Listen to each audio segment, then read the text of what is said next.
ఈనాడు 67 లక్షల మహిళలు ఈరోజు స్వయం సహాయక సంఘాలలో ఉన్నారు. నేను మా పట్టణతోని, మా సీతక్కతోని, మా ఆడబిడ్డలతోని మాట్లాడిన రాబోయే రోజుల్లో తెలంగాణ రాష్ట్రంలో 1 కోటి మంది ఆడబిడ్డలను స్వయం సహాయక సంఘాలలో చేర్చి 1 కోటి మంది ఆడబిడ్డల్ని కోటీశ్వరులను చేయడమే లక్ష్యంగా ఈరోజు ప్రజా పాలన ఇందిరమ్మ ప్రభుత్వంలో మనం చెయ్యబోతున్నాం.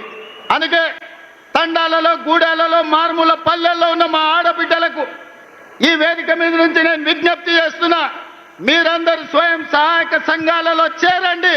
మిమ్మల్ని కోటీశ్వరులను చేసే బాధ్యత మీ సోదరుడిగా మీ రేవంత్ అన్న తీసుకుంటాడు. ఇది నా మాటగా, సోనియమ్మ మాటగా ప్రతి తెలంగాణ ఆడబిడ్డకు ఈ వేదిక మీద నుంచి ఈరోజు మేము ఇస్తున్నాం. మిత్రులారా, మీకందరికీ తెలుసు, తెలంగాణ ఉద్యమం అంటేనే ఉద్యోగాల వేట.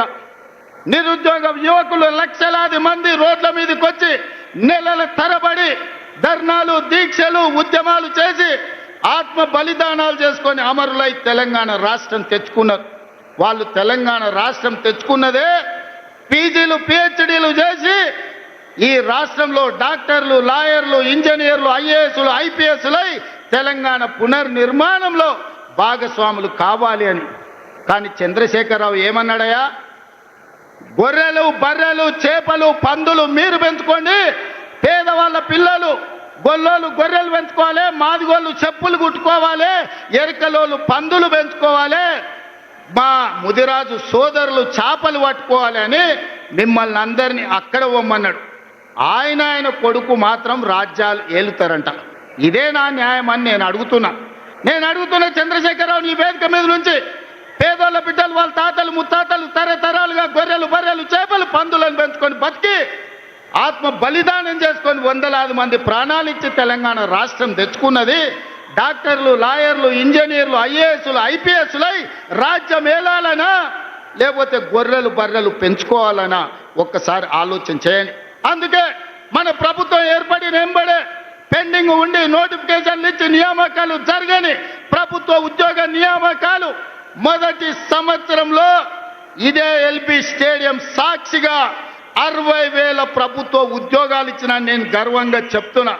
ఇవాళ నేను సవాలు విసురుతున్న కిషన్ రెడ్డికి, కేటీఆర్కు, కేసీఆర్కు, నరేంద్ర మోడీకి. మొదటి సంవత్సరంలో మా ప్రభుత్వ ఉద్యోగాలలో 60,000 నియామకాలు చేపట్టింది. మీకు దమ్ము ఉంటే, ధైర్యం ఉంటే, చిత్తశుద్ధి ఉంటే మీరు సవాలు విసిరండి. 60,000 మందిని ఇదే ఎల్బీ స్టేడియంలో తెచ్చి తలలు మొత్తం లెక్క పెట్టిస్తా. ఒక్కటి తగ్గినా మీ కాళ్ళ ముందు క్షమాపణ చెప్పి నేను బయటికి వెళ్తా.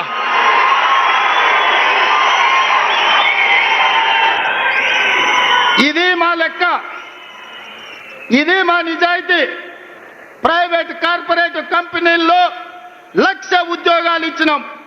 నేను, మా మిత్రుడు శ్రీధర్ బాబు విదేశీ పర్యటనలో 3 లక్షల కోట్ల పెట్టుబడులు తీసుకొచ్చినాం. ఇవాళ అంతర్జాతీయ స్థాయిలో తెలంగాణకు ఒక గుర్తింపు, గౌరవాన్ని తీసుకొచ్చినాం.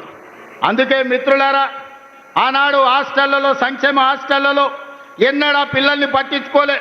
అందుకే వాళ్లకు ఫుడ్ డైట్ ఛార్జెస్ మా బట్టి గారు 40% పెంచిండ్రు. Cosmetic charge 200% పెంచిండ్రు. ఇవాళ పేదవాళ్ళ పిల్లలు కార్పొరేట్ వైద్యము, కార్పొరేట్ విద్య పోటీ పడాలి అంటే ఈ విద్య ఉన్నది సరిపోదని యంగ్ ఇండియా ఇంటిగ్రేటెడ్ స్కూళ్ళు 100 నియోజకవర్గాలలో 100 పాఠశాలలు 20,000 కోట్ల రూపాయలతోని యంగ్ ఇండియా ఇంటిగ్రేటెడ్ రెసిడెన్షియల్ స్కూళ్లను ప్రారంభించుకున్నాం. రాబోయే రోజుల్లో ప్రపంచంతోనే పోటీ పడే విధంగా మన విద్యా ప్రమాణాలను పెంచడానికి ఇలా మనం ప్రణాళికలు వేసుకున్నాం.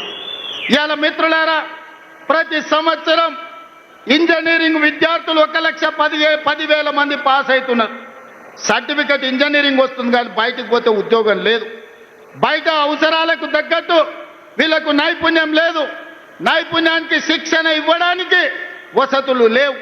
అందుకే ఆలోచన చేసి రాష్ట్ర ప్రభుత్వంలో యంగ్ ఇండియా స్కిల్స్ యూనివర్సిటీని ప్రారంభించి వేలాది మంది పేద పిల్లలకు స్కిల్స్ నేర్పించి తద్వారా ఉద్యోగ ఉపాధి అవకాశాలు కల్పించడానికి ఈరోజు మన ప్రభుత్వం పనిచేస్తుంది. ఇదే కాదు, మొన్న జరిగిన ఒలింపిక్స్లో 140 కోట్ల మంది ఉన్న ఈ దేశానికి ఒక్క బంగారు మెడల్ రాలే.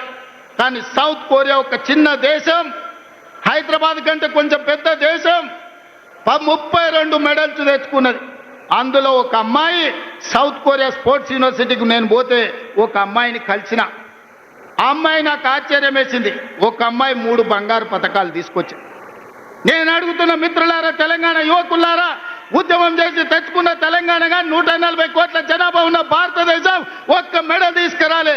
సౌత్ కొరియాలో ఒక అమ్మాయి 3 బంగారు మెడల్స్ తెస్తే 140 కోట్ల భారత